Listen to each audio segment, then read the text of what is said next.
remember the day he told me I had to move out. He gave me a 2-week notice. Standing in the kitchen, I felt fear invade the broken places in my heart. The broken I'd been trying to tape back together for the last couple years. The broken I'd tried to mask with brave face and strong chin. I could do this. We could do this. No longer a student, I worked full-time, making $6.50 an hour, taking care of other people's children in order to feed mine. We didn't have much in the early days, but we managed. We had beds and a blow-up chair for our living room furniture, but there was one thing I knew I needed to find: a kitchen table, but not just any kitchen table. As a child, I dreamed of marrying one day and having a lot of kids. I wanted to have a large kitchen table where I could gather my family for dinner each night, and we would talk about our days, a place we could come to share life, a place where memories would be made. One day, with my son in tow, we set out on a garage sailing adventure to find such a table.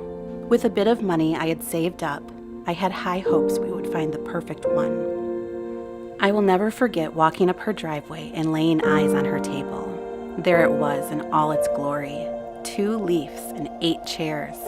A little tattered from what could only be years of use, my heart began to beat a little faster. This was the one. That was until I saw the price tag.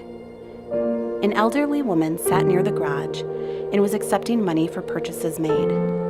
I approached her and asked, "Would you be willing to come down on the price of your table?"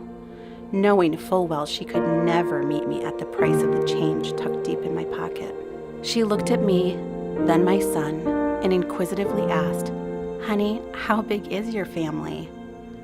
I went on to explain to her that it was just me and my son, but one day our family would be big. I had plans for that table. I told her about my dreams and my heart's desires. I told her about gathering family around the table as a place of belonging. And then she drew me in close and said, "For 60 years, I've gathered my children and their children around that table to make memories and share life. And if you promise to do just that, I will sell you the table for what you have in your pocket." That day, I promised a woman that I would gather my family around the table and make memories. Her name was Grace Adams.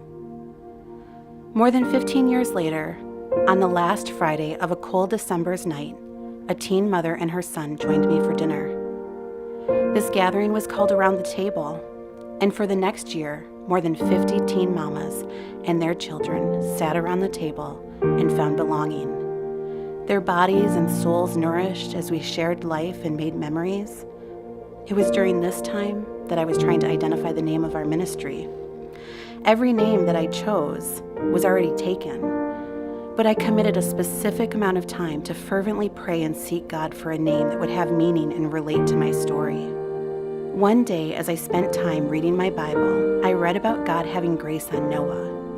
Grace. And then it clicked. All those years ago, Grace Adams had grace on me when she sold me her kitchen table for the little bit of money I had in my pocket and a promise to make memories around the table. It was in that moment that I realized we had been doing just that.